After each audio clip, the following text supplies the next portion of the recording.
Marsati.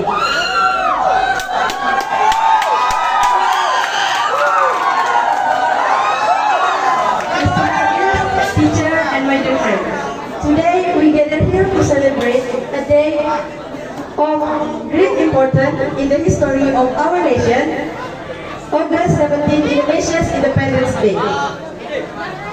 On this day, in 1945, our nation declared its independence after years of struggles and sacrifice. Independence is not just a word. It is the result of countless effort, courage, and determination by our heroes who fought for the freedom we enjoy today. As the next generation, it is our duty to honor their sacrifices by contributing positively to our country's development. On this special day,